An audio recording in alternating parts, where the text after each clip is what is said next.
తదుపరి కార్యక్రమం ఆరోగ్యవనం అనే కార్యక్రమంలోకి వెళ్ళిపోతున్నాం.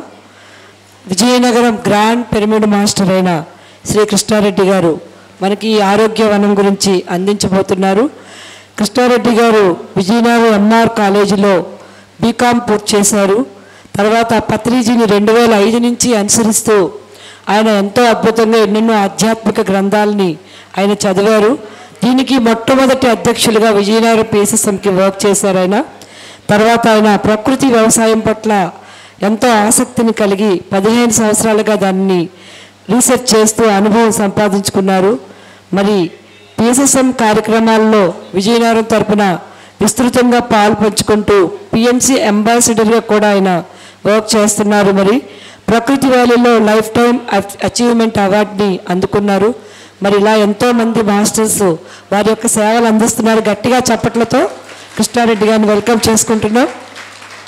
ముందుగా బ్రహ్మర్షి పితామహ పత్రిజీకి ఆత్మ ప్రణామాలు. బ్రహ్మర్షి పితామహ పత్రిజీ ద్వారా స్థాపించబడిన పిరమిడ్ స్పిరిచువల్ సొసైటీస్ మూమెంట్లో ఆనందో బ్రహ్మ స్పిరిచువల్ టాబ్లెట్స్ రీసెర్చ్ ఫౌండేషన్ వ్యవస్థాపకులు డాక్టర్ గోపాలకృష్ణ గారు మరియు ఈ పిరమిడ్ స్పిరిచువల్ సొసైటీస్ మూమెంట్లో ఉన్న మాస్టర్స్, గ్రాండ్ మాస్టర్స్ అందరికీ కూడా ఆత్మ ప్రణామాలు. నా పేరు కృష్ణారెడ్డి.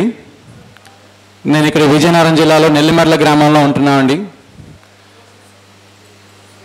నేను గత 18 సంవత్సరాలుగా పత్రిజీతో ఉంటూ ఎంతో జ్ఞానాన్ని, ఎన్నో రకాల మనిషి భూమి మీదకి వచ్చిన తర్వాత ఏ ఒక్క జ్ఞానం మనిషికి ముక్తిని కలిగించదు. ఎన్నో రకాల సబ్జెక్ట్స్లో మనం ఇక్కడ పాస్ అవ్వాల్సి వస్తుంది. ఆ సబ్జెక్ట్స్లో కొంత జ్ఞానాన్ని గడిస్తూ ఎన్నో ప్రయోగాలు పర్సనల్గా చేస్తూ ఎన్నో ఆధ్యాత్మిక సంస్థలకు తిరుగుతూ ఫైనల్గా ఇక్కడ పిరమిడ్ స్పిరిచువల్ సొసైటీస్లో నేను కొనసాగించడం జరిగింది. ఈ ప్రయాణంలో పత్రి గారు మనకిచ్చిన ఒక గొప్ప వరం, 1000 మంది ఆధ్యాత్మిక గురువులను మనందరికీ పరిచయం చేశారు. ఎంతమంది అండి? అసలు జన్మలో ఒక వ్యక్తికి, ఒక సామాన్య వ్యక్తికి ఒక గురువు లభిస్తేనే మనం జన్మ ధన్యమైంది అనుకుంటాం మనం. అలాంటిది 1000 మంది ఆధ్యాత్మిక గురువుల యొక్క జ్ఞానాన్ని మనం అందించారంటే ఎన్ని జన్మల పుణ్యం మనకి, ఎన్ని జన్మల్లో ఎంత ఘోర తపస్సులు చేసి ఉంటే మనకి ఇలాంటి గురువు దొరుకుతారు. బ్రహ్మర్షి పత్రిజీ లాంటి వాళ్ళు. జనరల్గా ఏదైనా ఒక ఆధ్యాత్మిక సంస్థలో మనం ఒక జ్ఞానాన్ని తీసుకుంటాం, రెండో పుస్తకం అక్కడ మనం చూడం. కానీ మొట్టమొదటిసారి భూమి మీద అందరూ చెప్తుంటారు మాటల వరుసకి, ఒక వసుదైవ కుటుంబాన్ని స్థాపించడానికి మనం భూమి మీదకి వచ్చామని చెప్పి. కానీ ఎవరికి వాళ్ళు ఒక గిరి గీసుకుని జీవిస్తూ ఉంటారు. కానీ మొట్టమొదటిసారి ఆ గేట్లు తెరిచి అన్ని ఆధ్యాత్మిక సంస్థలని ఒక వేదిక మీదకి తీసుకొచ్చారు గురువు గారు. నిజంగా ఒక గురువు తన శిష్యులకి వేరే ఆధ్యాత్మిక సంస్థల యొక్క జ్ఞానాన్ని అందించాలంటే ఎంత దమ్ము ఉండాలి. అందరి దగ్గర నుంచి మనం నేర్చుకోవాలి. సృష్టిలో ప్రతి జీవరాశి దగ్గర నుంచి, ప్రతి సంస్థ దగ్గర నుంచి మనం నేర్చుకునేది ఉంటుంది అనేది ఆ యాక్సెప్టెన్సీ తత్వంలోకి మనల్ని తీసుకెళ్ళింది పత్రిజీ. లేకపోతే ఒక భగవంతుడు, ఒక భక్తుడు, ఒక గురువు, ఒక శిష్యుడు ఇలాంటి పదాల్లో మనం ఇరుక్కుపోయి ఎన్నో జన్మలు అక్కడ మనం వ్యర్థంగా గడపాల్సి వచ్చేది. అవునంటారా? సో మనం ఈ భూమి మీద ఈ తరంలో ఆవిష్కరించబడిన కొత్త తరం, మనం కొత్త మానవ జాతి, కొత్త సందేశాన్ని ఇవ్వడానికి వచ్చాం మనం ఈ భూమికి. ఈ భూమి మీద ఉన్న మానవాళికి కొత్త సందేశాన్ని ఇవ్వడానికి వచ్చాం మనం. దాంట్లో మనం కేవలం మానవ జాతిని మాత్రమే కాకుండా ఖనిజ జాతిని, వృక్ష జాతిని, జంతు జాతిని, మానవ జాతిని కలుపుకుంటూ పంచభూతాలని ఏకం చేస్తూ మనం గాలి, నీరు, భూమి, అగ్ని, ఆకాశం ఎందుకు ఇవన్నీ మనం తీసుకుంటున్నామంటే ఈ సృష్టిని సృష్టించిన సృష్టికర్తలు ఎవరో ఎక్కడో లేరు అనేది ఆ సత్యాన్ని తెలుసుకున్నాం మనం. ఆ సృష్టిని సృష్టించిన ఆ దివ్యమైన దేవతలు దేవుళ్ళు మనమే మళ్ళీ మానవ రూపాలు ధరించి మనం సృష్టించిన ఈ సృష్టిని కాపాడుకోవడానికి మళ్ళీ మనమే ఈ భూమి మీదకి అంశాత్మలుగా పూర్ణాత్మ నుంచి మనం వచ్చాం. ఒకప్పుడు మనం అందరం ఎక్కడున్నాం అంటే మనమే ఆత్మ అనుకుంటున్నాం. మనం కాదా? మనం ఆత్మలా శరీరమా? మరి అందరూ శరీరాలు కనిపిస్తున్నాయి. శరీరాన్ని ధరించిన ఆత్మలం టెంపరీ ప్రయాణం మనం ఇక్కడికి వచ్చింది. ఒక 60 సంవత్సరాల తర్వాత, ఒక 100 సంవత్సరాల తర్వాత ఖచ్చితంగా ఇక్కడ ఉన్న వాళ్ళందరం కూడా ఈ పంచభూతాల్లో లీనమవ్వాల్సిన వాళ్ళమే ఎప్పటికైనా. అయితే ఈ దేహంలో ఒక శాశ్వత పదార్థం దాగి ఉంది, అదే ఆత్మ, పర్మనెంట్ పదార్థం. ఎలాగని మీరు అనొచ్చు. పాలల్లో ఒక ఉదాహరణ, పాలల్లో ఒకరోజు పాలు యాజిటీస్గా నిల్వంటే ఒక సాయంత్రానికి చెడిపోతాయి. కానీ దానిలో ఒక పెరుగు తోడేస్తే అది ఇంకో 2 రోజులు నిల్వ ఉంటుంది. ఆ పెరుగు నుంచి మళ్ళీ వెన్న తీస్తే అది ఒక వారం 15 రోజులు నిల్వ ఉంటుంది. ఆ వెన్న నుంచి నెయ్యి తీస్తే ఎప్పటికీ నశించదు. అలాగా ఈ శరీరంలో ఒక విశేషమైనది దాగుంది. ఆ విశేషాన్ని శోధించడానికి ఈ మానవ జన్మ మళ్ళీ మనం ఈ ధ్యానం అనే ప్రక్రియను మొదలుపెట్టాం. సో ఆ విశేషమైన దాన్ని ఎప్పుడైతే గుర్తించగలుగుతామో మనలో ఒక 16 రకాల దివ్య జాగృత లక్షణాలు ప్రకటితమవుతాయి. ఎన్ని? అవన్నీ మర్చిపోయాం. ఒకటి కూడా మనం ఇప్పుడు యాక్చువల్లీ చెప్పాలంటే ఎందుకో వచ్చాం, ఎందుకో వెళ్తున్నాం. ఒక విధంగా నిద్రలో నడుస్తున్న మానవ జీవితాలు మనలా గడిచిపోతున్నాయి. అలాగా నిద్రలో నడుస్తున్న మానవ జాతిని మేల్కొల్పడానికి ఒక 1000 మంది గురువుల్లో ఆ జ్ఞానాన్ని తీసుకుని మనం వెళ్తున్నామంటే వాళ్ళందరూ వారసులు. మనం గర్వంగా చెప్పుకోవచ్చు. మనం దేవుళ్ళ బ్యాచ్, దేవతల బ్యాచ్, మనం యోగుల బ్యాచ్, ఋషుల బ్యాచ్ కాదంటారా? సామాన్యంగా కనిపిస్తున్నాము మనం. మేము ఈ వేషధారణలో మనం సామాన్యులమే, కానీ శక్తిలో అనంతమైన ఆత్మశక్తిని ధరించిన వాళ్ళం మనం. ఏం శక్తి అండి అంటే దానికి పరిధులు ఉంటాయా? అసాధ్యం అంటే ఏదైనా ఉంటుందా? కొన్ని అయ్యి కొన్ని అవనుంటాయా?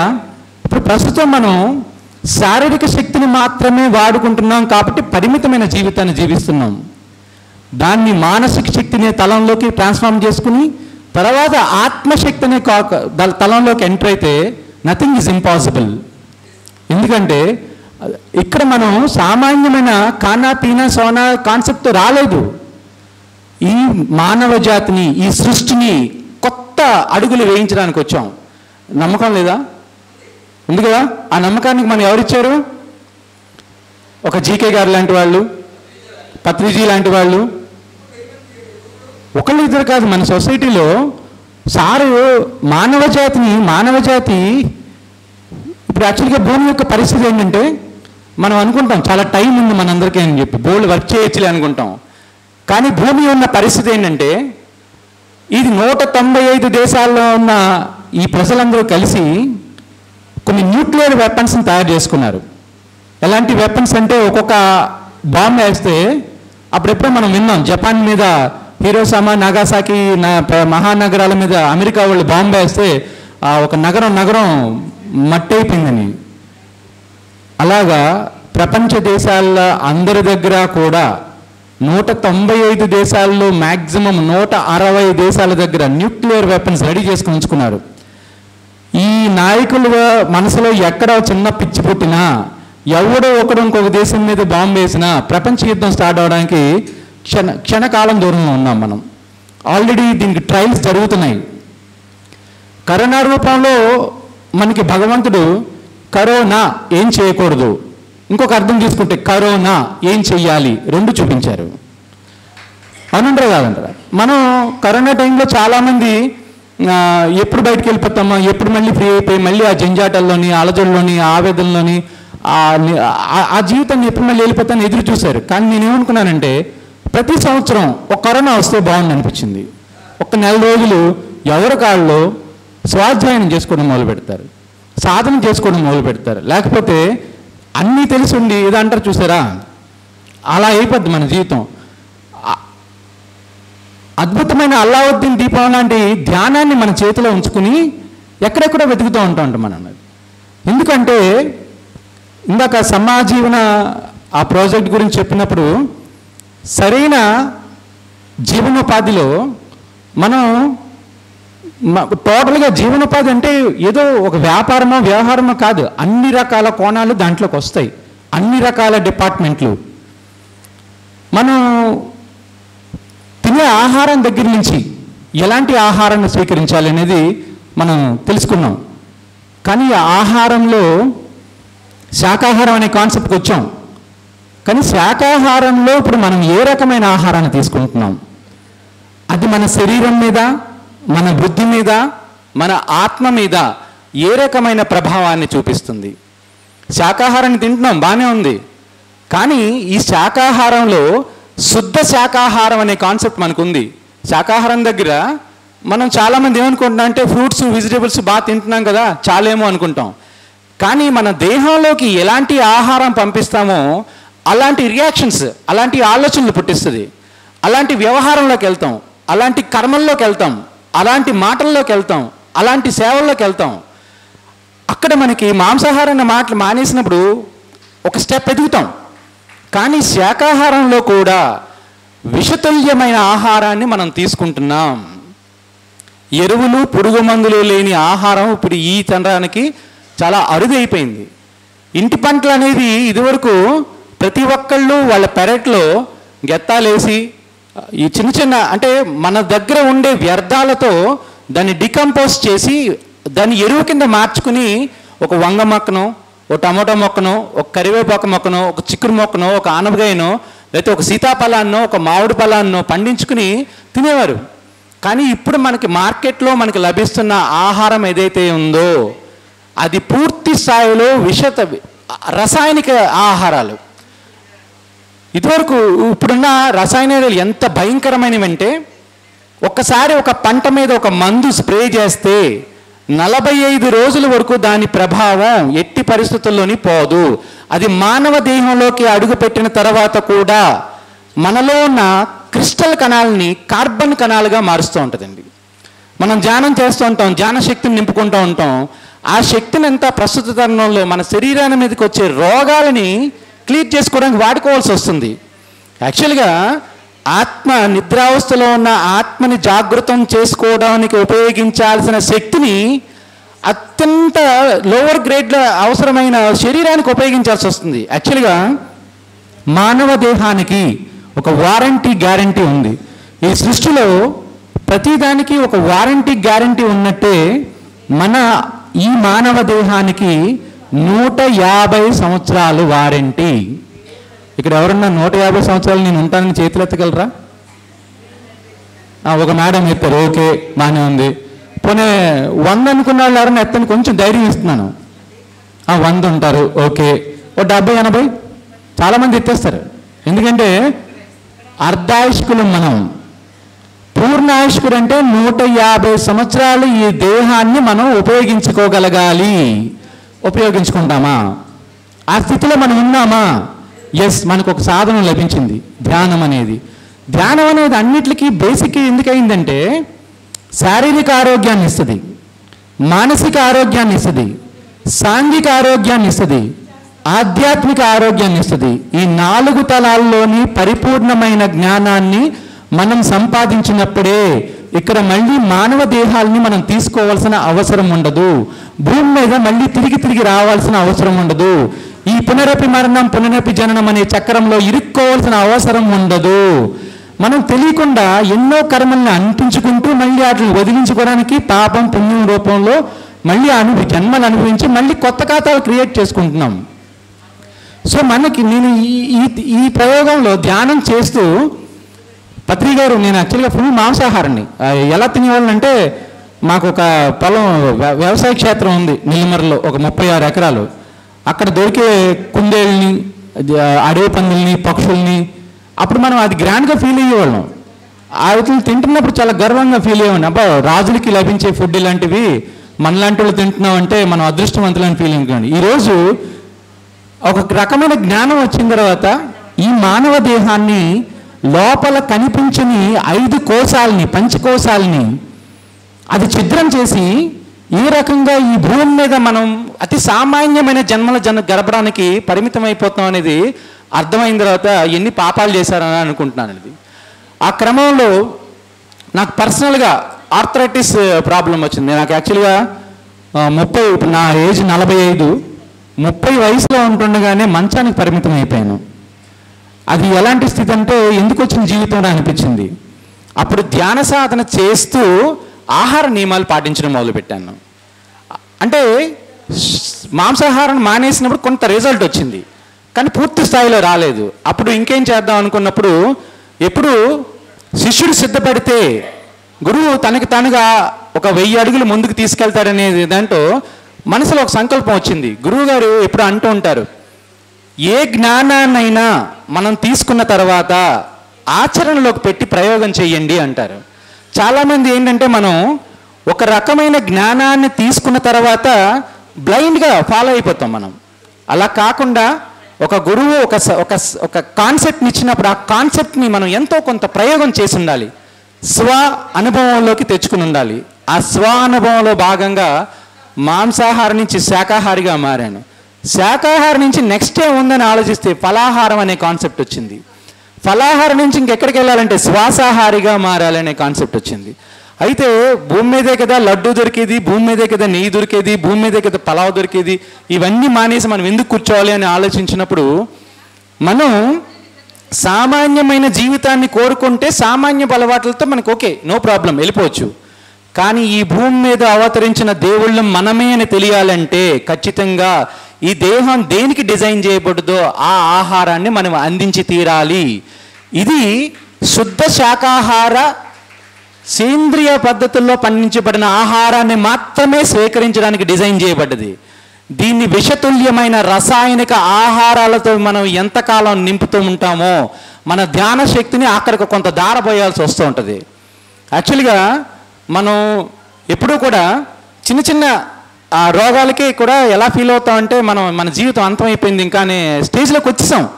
ఎందుకంటే ఇప్పుడు డాక్టర్లు వైద్యం దేనికి చేస్తున్నారంటే కేవలం శరీరానికి మాత్రమే స్కానింగ్ జరుగుతుంది, మనసుకి జరగట్లే, బుద్ధికి జరగట్లే, సంస్కారాలకు జరగట్లే, వ్యవహారానికి జరగట్లే, మాటలకు జరగట్లే, నిద్రకి జరగట్లే.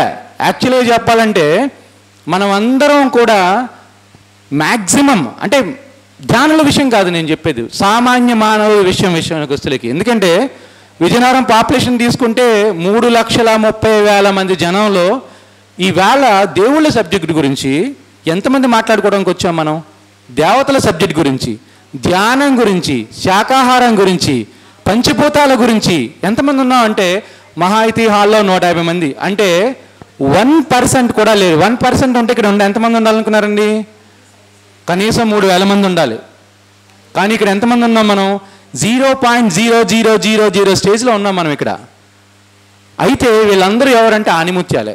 ఖచ్చితంగా ప్రతి ఒక్కరిని కోహినూర్ పిరమిడ్ మాస్టర్స్ అంటే గొప్ప భూమిని కొత్త తరం వైపు నడిపించబోతున్న ఆధునిక దేవుళ్ళు కాదంటారా? ఆధునిక దేవుళ్ళు మనం అందరం ఒక కొత్త తరాన్ని సృష్టించడానికి వచ్చిన వాళ్ళం మనం ఇక్కడికి. ఒక కొత్త మానవ జాతిని చూడడానికి వచ్చాం, ఒక కొత్త ప్రపంచాన్ని. ఆ ప్రపంచంలో మళ్ళీ ఈ దేవుళ్ళు అందరం మళ్ళీ అక్కడికి వస్తాం ఖచ్చితంగా. స్వర్గం అంటాం మనం, అది ఇక్కడే ఆవిష్కరించడానికి వచ్చిన మానవ జాతి. ఇది మనం స్వర్గాన్ని భూమి మీద ఆవిష్కరించడానికి వచ్చిన మానవ జాతి మనం, అవునా కదా? అయితే అప్పుడప్పుడు చిన్న డౌట్లు వస్తూ ఉంటాయి మనకి. ఆ డౌట్లు వచ్చినప్పుడల్లా మనకి ఇచ్చిన బ్రహ్మాస్త్రం అల్లావుద్దీన్ అద్భుత దీపం ధ్యానం. నేను ఈ ప్రకృతి వ్యవసాయం మీద 15 సంవత్సరాలు ఎన్నో రకాల ప్రయోగాలు చేశాను. నేను చదువుకుంది బీకామ్. నాకు మొక్కల గురించి, నేల గురించి, గాలి గురించి, ఆకాశం గురించి ఆ సైన్స్కి సంబంధించిన నాలెడ్జ్ లేదు. కానీ నా తొలి గురువు మా నాన్నగారు వీరారెడ్డి గారని నా తొలి గురువు. ఇంట్లో తల్లిదండ్రులకి ఆత్మజ్ఞానం ఉంటే వాళ్ళ నెక్స్ట్ తరం పిల్లల్లో ఎలాంటి మార్పులు వస్తాయనే దానికి మేబీ నేను ఒక చిన్న ఉదాహరణ ఏమో. నాకు ఆయన చిన్నప్పటి నుంచి కూర్చోబెట్టి దేవుళ్ళకి సంబంధించి, దేవతలకు సంబంధించి, సృష్టికి సంబంధించి జ్ఞానాన్ని అందిస్తూ ఉండేవారు. ఆయన మీద అభిమానంతో గంటన్నర చెప్తుంటే అలా బలవంతంగా భరించేవాడిని. కానీ ఈరోజు ఆయన ఆ రోజు నాకు అందించిన ఆ జ్ఞానం ఎంత గొప్పదనేది నాకు అర్థమైంది. ఇప్పుడు మేబీ దేవుళ్ళ పటాల్లో దేవుళ్ళు నేను రచించలేమో, కానీ నా కళ్ళ ముందర నడుస్తున్న దేవుడు ఎవరంటే నా తల్లిదండ్రులు. మనం సృష్టికర్తలని సూచి ఉండకపోవచ్చు, కానీ మనల్ని సృష్టించిన సృష్టికర్తలు అమ్మా నాన్న. బ్రతికున్నంత కాలం ఆ తెలుసున్న అమ్మా నాన్న అనే దేవుళ్ళని మనం సరిగ్గా, అంటే మనం మన ఒక పిల్లలుగా వాళ్ళని కరెక్ట్గా చూసుకోగలిగితే ఈ జన్మ ధన్యమేమో, మొట్టమొదటిసారి పైసామో అనిపిస్తూ ఉంటుంది. ఆ ప్రయోగంలో మా నాన్నగారు ఎలక్ట్రికల్ ఇంజనీర్. ఆయన తిరుపతి ఎయిర్పోర్ట్లో ల్యాండ్ ఇంజనీర్గా చేసేవారు. ఓషో గారు బతికున్నప్పుడు ఆయన ఆశ్రమానికి వెళ్ళారు. ఆయన పెద్ద పెద్ద వ్యాపారాలు చేసి, అంటే మార్నింగ్ టైం ఆయన బ్రేక్ఫాస్ట్ హైదరాబాద్లో ఉంటే లంచ్కి ముంబై వెళ్ళిపోయేవారు, డిన్నర్కి ఢిల్లీ వెళ్ళిపోయేవారు. అంత స్పీడ్ లైఫ్లో ఎప్పుడండి 1975లో అంత స్పీడ్ లైఫ్ నుంచి ఒక్కసారి కింద పడాల్సి వస్తులేక ఆయనకు కొన్ని క్వశ్చన్స్ వచ్చినాయి. అసలు ఎందుకు ఈ మానవ జన్మ? డబ్బు అనేది పాత్ర ఏంటి? హోదా అనే పాత్ర ఏంటి? ఇక్కడ మనం ఎన్నో భాగ్యాలను కూడగట్టుకుంటున్నాం. ఒక బిల్డింగ్లు కడతాం, పొలాలు కొంటాం, వాహనాలను సమకూర్చుకుంటాం, పోస్టులు, పొజిషన్లు. ఇంట్లో ఏదైనా ఈ మానవ దేహం విడిచిపెట్టేవాడు మనకు కూడా వస్తాయా? రావు. మరి పట్టుకెళ్ళగలిగే సంపదలు ఏమున్నాయనే దాని మీద ఆలోచన వచ్చినప్పుడు ఆయన ఈ ఆశ్రమాలకు తిరుగుతూ ఈ ఇంజనీరింగ్ వృత్తిని వదిలేసి ఆయన ఒక వ్యవసాయ క్షేత్రాన్ని ఏర్పరచుకుని ఆర్గానిక్ ఫార్మింగ్ అనేది స్టార్ట్ చేశారు. నాకేమో డాక్టర్ అవ్వాలని ఉండేది, మెడిసిన్ చదువుదామని ఉండేది. ఆయనకి ఎప్పుడు చెప్పలేదు. కానీ ఎప్పుడైతే నా తండ్రే నాకు గురువు అయిపోయారో ఆయన లక్ష్యాలు నా లక్ష్యాలుగా చేసుకుని వ్యవసాయం అనేది మొదలుపెట్టాను. నాకు 20 సంవత్సరాల క్రితం తిన్న అరటిపండు గుర్తుంది, నాకు 20 సంవత్సరాల క్రితం తిన్న జామకాయ గుర్తుంది, 20 సంవత్సరాల క్రితం తిన్న ఒక సీతాఫలం గుర్తుంది. ఈరోజు భూతద్దం వేసి వెతికిన ఆ జామ పండు కానీ, ఆ సీతాఫలం కానీ, ఆ నేరేడు పండు కానీ ఏది దొరకలేదు. సో మనం దొరకలేని దాన్ని బాధపడుతూ ఇది భరించాలంటే అవసరం లేదు. మనం అందరం మన సృష్టిని మనమే సృష్టించుకోవాలి కదా. మన ఇంట్లో ఆ వంకాయలను, ఆ జాంకాయలను, ఆ నేరేడు పండును మన పెరటి తోటలుగా పెంచుకుని దాన్ని ఆస్వాదించగలిగితే, మన శరీరానికి ఏదైతే ఆహారం నిర్దేశించబడిందో అలాంటి సేంద్రియ రసాయనిక రహితమైన సేంద్రియ సహజ సిద్ధమైన వనరులతో మనం పండించుకున్న పంటను తినగలిగితే ఎలా ఉంటుందో చూద్దామని 45 రోజులు ఎక్స్పెరిమెంట్ చేశాను నేను. ఫస్ట్ వారం రోజులు ఎందుకు వచ్చింది నా నరకం, ఇదంతా అనుభవించాలా, ఎవరి కోసం ఇదంతా, హ్యాపీగా బిర్యానీ ఉంది, లడ్డు ఉంది, స్వీట్లు ఉన్నాయి, హాట్లు ఉన్నాయి, తినేద్దాం, ఎందుకు వచ్చిన గోల్ ఇదంతా ఎవరి కోసం అనిపించింది. కానీ పట్టిన బిగే పట్టవలను, పట్టి విడువడ కంటే పడి చచ్చుట మేలు అనే ఆ వర్డ్ గుర్తొచ్చింది. మరి మనం ఏమో చెప్పుకోవడం గొప్పగా పదాలు ఉపయోగించి మంచి ఊపి తెచ్చుకుంటూ ఉంటాం. కానీ మరి ఆరంభ సౌరత్వంలాగా మొదలుపెట్టి డ్రాప్ అయిపోతే ఎలా ఉంటుంది? బాగోదు. మనమే నచ్చము, ఎవరికో నచ్చడం తర్వాత సంగతి. ఒకరోజు మన గురించి పత్రి సార్ చెప్పారు కదండి, ఎవరికాళ్ళు అనుభవాలని లెక్కించండి అన్నప్పుడు, నా అనుభవం లెక్కించాలన్నప్పుడు ఈ పేజీలో నేను కొంత నాటకీయంగా రాయాల్సి వస్తుందేమో, అది నాకు నచ్చదు. మరి పైకి వెళ్ళిన తర్వాత ఈ దేహాభిమానం నుంచి బయటపడ్డప్పుడు నా పుస్తకాన్ని నేను చూసుకోవాల్సి వచ్చినప్పుడు కొంచెం కించిత్ తగ్గాల్సి వస్తేమో, తగ్గేది లేదనిపించి ఆ రోజు సరే ఏమవుతో చూద్దామని 60 రోజులు, 45 కాదు 60 రోజులు ఎందుకని డిసైడ్ అయ్యి మా అమ్మగారికి చెప్పాను. మా అమ్మగారు ఒకసారి పైకి కిందకి ఎగాదిగా చూసి ఏదో తేడా మొదలైంది ఇల్లు అనుకున్నారండి. కానీ నాకు క్లారిటీ ఉంది. మా అమ్మగారికి చెప్పాను, నాకు రోజు ఫలాహారాన్ని అందించండి అని చెప్పి. అలాగా ఒక వారం రోజులు జాంకాయలు, అరటిపళ్ళు, నేరేడు పళ్ళు ఇలాగ అన్ని రకాల కోడేసుకుని ఒక వారం రోజులు తిన్నాను. నాకు అనిపించింది ఇలాంటి ప్రయోగాలు ఆయన వేమన గారు ఏదో ఆవేశపడి చెప్పారు, కానీ మనం మాత్రం ఆవేశపడకూడదు అనిపించి మానేద్దామని డిసైడ్ అయ్యాను. అప్పుడు నాకు సిద్ధ సమాజ యోగా వాళ్ళది a cook book of uncooked food అని వచ్చింది. అంటే వండకుండా ఎలా కుక్ చేస్తారు, ఆ పదం నన్ను అట్రాక్ట్ చేసింది. అప్పుడు ఒక వరంలో లభించింది ఆ book, A cook book of uncooked food. అది చూస్తే డిషెస్ అన్నీ కూడా ఎక్కడ స్టవ్ లేదు, నూనె లేదు, ఉడికించడం లేదు, ఆ ఆహారాన్ని ఫోటోలు కూడా ఎంత కలర్ఫుల్గా డెకరేట్ చేశారంటే 5 స్టార్ హోటల్స్లో మనకి ముందు స్టఫ్ కింద ఇస్తారు, లేకపోతే ఆహారంతో పాటు చిన్నది ఒక ప్లేట్ ఇస్తారు. కలర్ఫుల్గా అనిపించింది. మరి నేను తినే ఫుడ్ ఏమో తేడాగా ఉందని అప్పుడు నాకు బ్రహ్మకుమారి ఆశ్రమం వాళ్ళు ఇచ్చిన ఒక స్లోగాన్ని ఎదుర్కొండా కనబడింది, సృష్టిలో లోపం లేదు, దృష్టిలో లోపం ఉంది అని. అయితే నాకు ఎందుకు వండిన ఆహారం నచ్చుతుంది, వండిన ఆహారం ఎందుకు నచ్చట్లేదు అనుకున్నప్పుడు, ఒక కాకరకాయకి ఎన్ని రకాల పదార్థాలు జోడించి దాన్ని రుచిగా మారుస్తున్నారు. అదే కాకరకాయని మనం డైరెక్ట్గా వండకుండా తీసుకున్నప్పుడు మనకి ఎందుకు నచ్చట్లేదు. అయితే వండకూడదనే నియమం పెట్టుకున్నాం కానీ దాన్ని కలపకూడదనే నియమం పెట్టుకోలేదు కదా అని చెప్పి ఆ చేదుగా ఉన్న పదార్థం మీద ఏం యాడ్ చేస్తే దాని స్వరూపం మారి మనం కాకరకాయని కూడా జిలేబీలా ఎలా తినగలము అనే కాన్సెప్ట్ని కనిపెట్టాను ఫైనల్గా. నేను వండకుండా తినే ఆహారాన్ని రుచికరంగా ఒక 5 స్టార్ డిష్ లాగా ఎలా తినచ్చు అనేది మొట్టమొదట చాలా ఇబ్బందిగా అనిపించింది. కానీ 60వ రోజు వచ్చేటప్పటికి అసలు సిసలైన మానవ ఆహారం ప్రకృతి ఆహారం అనే ఆ కాన్సెప్ట్ అర్థమైనప్పుడు మనం ధ్యానం చేసిన తర్వాత మనసు చాలా నిర్మలంగా ఉంటుంది, నిశ్చలంగా ఉంటుంది, ప్రశాంతంగా ఉంటుంది. ఒక అరగంట, గంట, 2 గంటలు, 3 గంటలు కొనసాగుతుంది. తర్వాత మళ్ళీ ఈ భౌతిక జీవితపు ఈ అలజడులన్నింటికి గురయ్యి మళ్ళీ డిస్టర్బ్ అయ్యి మామూలు అయిపోతూ ఉంటాం. కానీ ఆ ఆహారం తీసుకోవడం మొదలుపెట్టిన తర్వాత ఇలా కూర్చుంటే అలా ధ్యానంలోకి వెళ్ళిపోవాళ్ళం. ఎందుకంటే లోపల విషాలను నింపుకొని ఆ విషాలను కరిగించుకోవడానికి ఈ మానవ దేహం యొక్క శక్తిని అంతా అక్కడికి మనం దారబోసేటప్పటికి ఆ ధ్యాన శక్తి అనే ఆత్మస్థితికి చేరుకోవడానికి అది కొంచెం ఆ ఎనర్జీ లోపించేది. కానీ ఎప్పుడైతే ఈ ప్రకృతి ఆహారం తీసుకోవడం మొదలుపెట్టానో 5 నిమిషాల్లో అతీతమైన స్థితికి చేరుకుని సమాధి స్థితిలోకి చేరుకుని లయం అవడం అనేది నేర్చుకున్నమాట. ఈ ప్రకృతిలోనున్న పంచభూతాలతో, గాలితో, నీరుతో, భూమితో, అగ్నితో, ఆకాశంతో, ఆత్మతో, పరమాత్మతో శూన్యమైపోయి అన్నిటిలోని మమాత్మ సర్వభూతాత్మ అనే అనుభూతిని పర్సనల్గా అనుభవించడం జరిగింది. ఉత్తరగీతలో చెప్పిన శ్లోకంలో కోటి పూజ సమం స్తోత్రం, స్తోత్ర కోటి సమం జపం, జప కోటి సమం ధ్యానం, ధ్యాన కోటి సమం లయం అనగానే ధ్యాన కోటి సమం లయం అంటే ఏంటి, అసలు ఎవరితో లయం అవ్వాలి మనం అని తెలిసేది కాదు. ఆ ధ్యానం అనే పదం వరకు తీసుకొచ్చి ఆపేసి ఉంటే బాగుంది, ఈ లయం దేంతో లయం అవ్వాలని. కానీ రియల్గా సాధనలోకి వెళ్ళి లయమైనప్పుడు ఒకరోజు ఒక మహా విస్ఫోటనం, ఒక మహా చైతన్యం, పరమాత్మ గురించి మాట్లాడే ముందు ఆత్మ, మనలో ఉన్న ఆ ఆత్మ, ఆ జ్యోతిని ఒక్కసారి మనం దర్శించగలిగితే మన జీవితంలో ఖచ్చితమైన మార్పులు ఖచ్చితంగా వస్తాయి. ఎక్కడో ఉన్న భగవంతుడిని ముందు ఇక్కడ దర్శించగలగాలి, ఎక్కడెక్కడో అనుకుంటుందాన్ని ఇక్కడ చూడగలగాలనే సత్యం తెలిసిందప్పుడు దానికి ఆహారం కూడా తోడైంది. ఆ ఆహారం సేంద్రియ ఆహారం అవ్వగలిగితే అయితే మనం అనుకోవచ్చు ఈ ఆహారానికి ఇంత సబ్జెక్ట్ అవసరమా అని.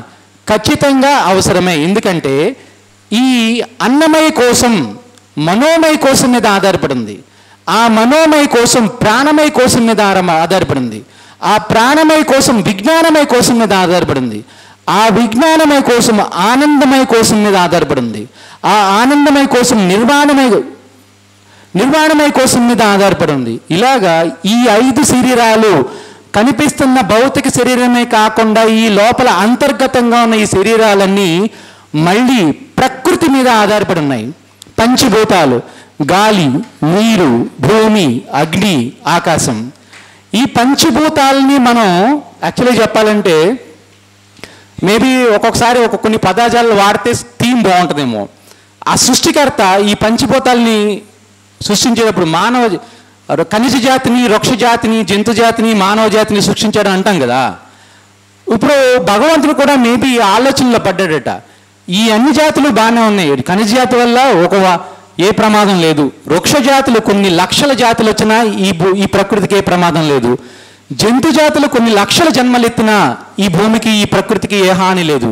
కానీ ఒక ప్రమాదకరమైన జీవి ఎవరన్నా ఉన్నారంటే మానవ జాతి. ఆ మానవ జాతి ఆలోచన సరళలో, జీవన విధానంలో మార్పు రాకపోతే ఈ సృష్టికి అత్యంత ప్రమాదకరమైన జీవి ఎవరన్నా ఉన్నారంటే అదేంటిది? మనం చాలా మెచ్యూర్డ్ హ్యూమన్ బీయింగ్స్ అనుకుంటాం కదా, కానీ గాలిని పాడు చేసాం, నీరుని పాడు చేసాం, భూమిని పాడు చేసాం, ఆకాశాన్ని పాడు చేసాం. అందుకనే మనలో అగ్నితత్వం లేదు. ఆ అగ్నితత్వం ఉంటే ప్రతి ఒక్క వ్యక్తి కూడా ఒక శక్తిలాగా ఎదుగుతాడు. కానీ ఆ శక్తిలా ఎదగట్లేదు, మనం ఇంకా కిందకి వెళ్ళిపోతున్నాం. అందుకని ఈ పంచభూతాలు ఈ పంచకోశాలతో సంబంధితమై ఉన్నాయి.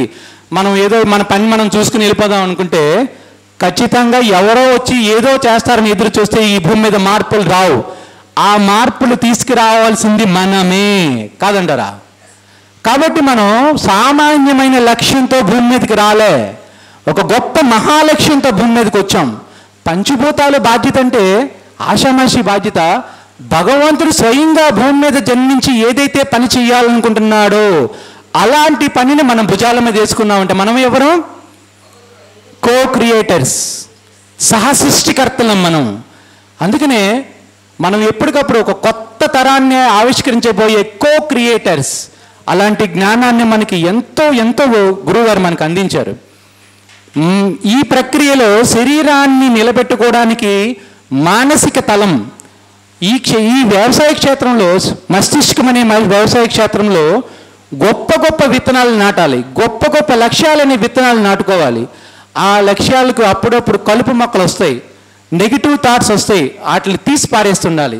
అందుకనే ధ్యాన గ్రామీణం, ధ్యాన వ్యవసాయం ఇక్కడ కూడా చేయాలి, బయటే కాదు. మన మస్తిష్కంలో కూడా మనం వ్యవసాయం చేసుకుని ఎప్పటికప్పుడు ఆ కలుపు మొక్కలు తీసేస్తుండాలి.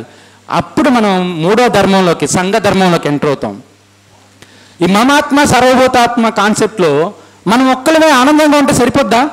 మన ఇంట్లో మాత్రం మనం పండగ చేసుకుంటున్నాం, ఎదురింట్లో వాడు అనేక రకాలైన సమస్యలతో బాధపడుతున్నాడు, వాడు ఏడుస్తూ కనపడితే మనం ఆనందంగా ఉండగలమా? మన అన్నో, మన తమ్ముడో, మన బంధువో, మన చుట్టమో, లేకపోతే మన ఎవరో తెలిసిన మనిషి బాధలో ఉంటే మనం ఇక్కడ పండగ చేసుకోగలమా? అక్కడ సేవలోకి ఎంటర్ అవ్వాలి మనం. అలా సేవలోకి ఎంటర్ అయినప్పుడే మన ఆత్మ జాగృతం అవుతుంది. ఎప్పుడైతే ఆ సేవ అనే దాని ద్వారం ద్వారా మనం అడుగులు వేస్తామో ఆత్మ వికసిస్తుంది. అప్పుడే ఈ భూమి మీదకి మనం ఎందుకు వచ్చాము, అసలు చేయాల్సిన పని ఏంటి అనే క్వశ్చన్లు అక్కడ స్టార్ట్ అవుతాయి. అలా స్టార్ట్ అయినప్పుడు ఒక 16 దివ్య జాగృత లక్షణాలు మనలో ప్రకటితమవుతాయి. చెప్పమంటారా? అవసరం లేదా? మనకు అవసరమైన సబ్జెక్ట్ కాదా?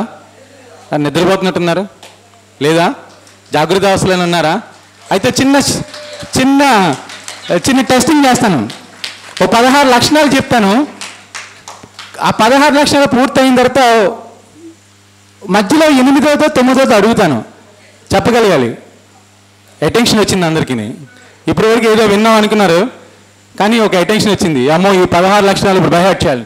యాక్చువల్గా మనం ఒక క్లాస్కి అటెండ్ అయినప్పుడు ఎలా ఉండాలంటే, క్లాస్ కంప్లీట్ అయిన తర్వాత ఆ సబ్జెక్ట్లో ఉన్న కాన్సెప్ట్ని తీసుకెళ్ళి మన వాళ్ళకి అందించగలగాలి, వెనకాల ఉన్న వాళ్ళకి అందించగలగాలి. అప్పుడే రియల్గా మనం తీసుకుంటాం. ఎందుకంటే ఏదైతే మన మస్తిష్కంలో స్థిరమవుతుందో దాన్ని ఆచరణలో పెట్టగలుగుతాం.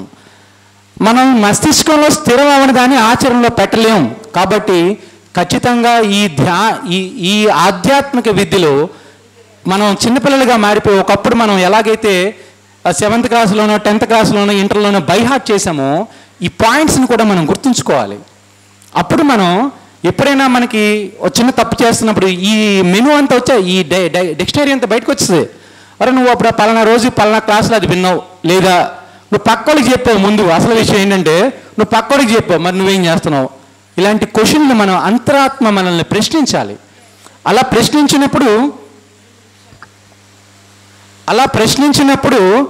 మనం ఇంకా ఎదుగుతూ ఉంటాం. అవుతాం లేదా? సో ఇంకా 2 నిమిషాల టైం ఉంది కాబట్టి ఆ 16 దివ్య జాగ్రత్త లక్షణాలు చెప్పేస్తాం. ధ్యాన సాధన మొదలుపెట్టిన తర్వాత అసలు ఫస్ట్ థింగ్ పరమాత్మ అంటే ఏంటి అసలు అని. Okay, thank you.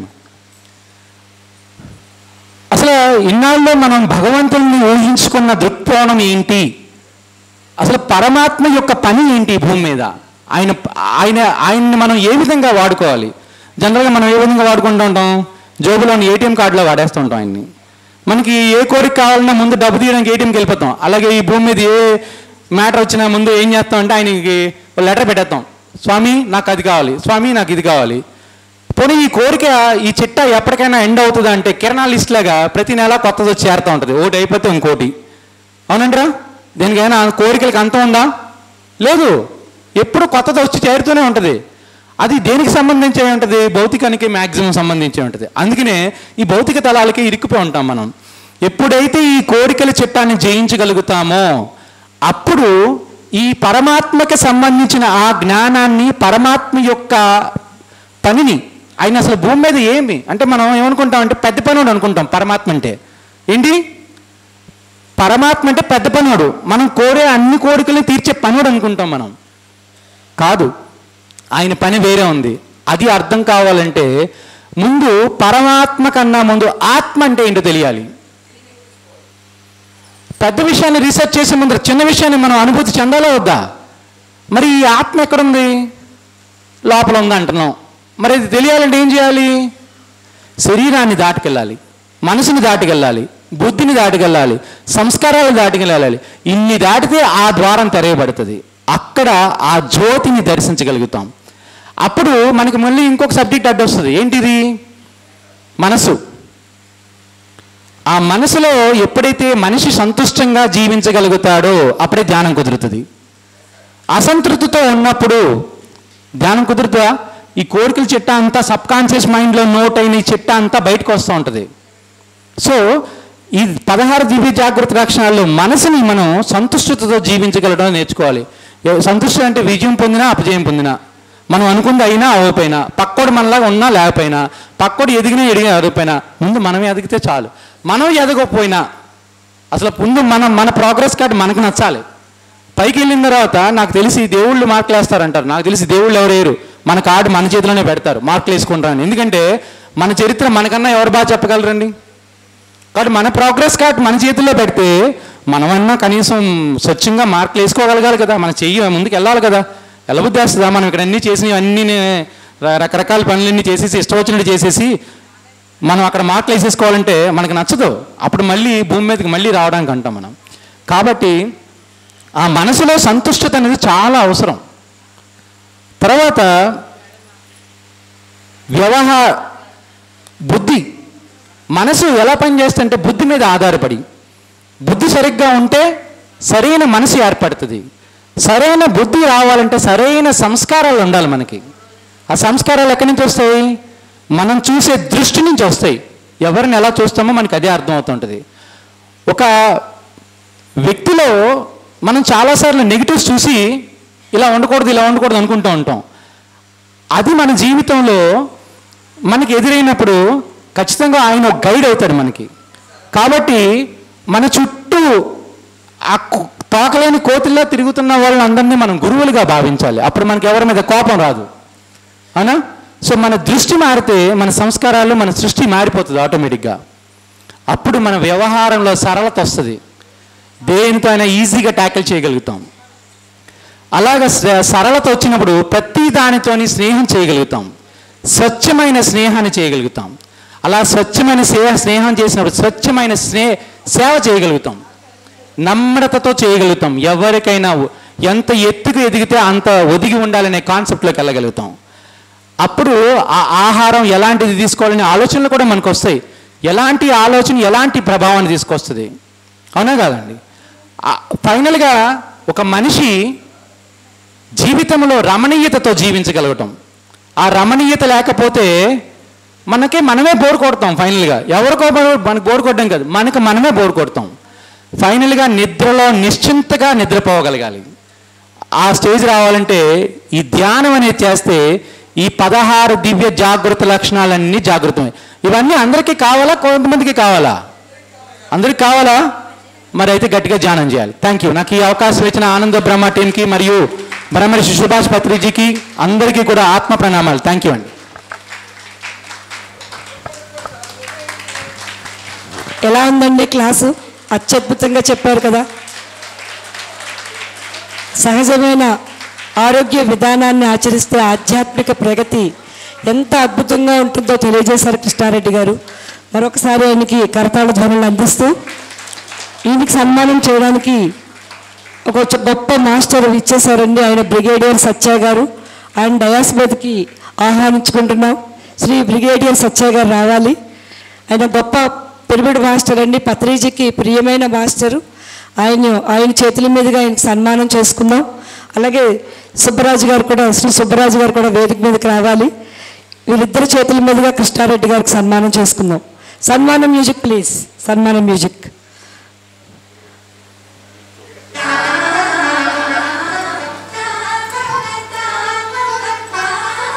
కలిపేయండి సార్, మీరు వేయండి సార్. ఒక్క నిమిషం పెట్టారు.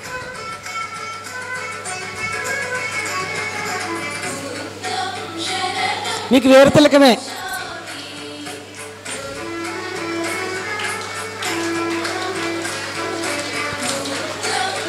ఎంతోమంది మాస్టర్స్ ఇలాగా స్పిరిచువల్ సైంటిస్టులుగా ఒక్కొక్కరు ఒక్కొక్క టాపిక్ మీద రీసెర్చ్ చేస్తున్నారండి. అనుభవమైన జ్ఞానాన్ని అందిస్తున్నారు. ఇలా అద్భుతమైన జ్ఞానాన్ని మనకి ఇచ్చారు కృష్ణారెడ్డి గారు. థ్యాంక్ యూ సో మచ్ అండి. సరే, అందులో బుక్ ఉన్నా సార్. బుక్ ఏదమ్మా? ఈ రెండు పెట్టి, ఈ రెండు ఇచ్చేసాను.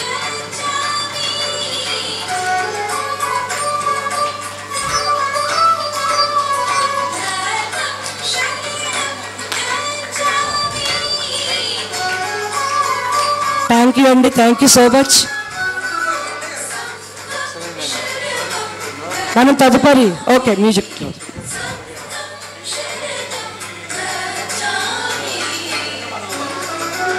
Okay masters, thank you.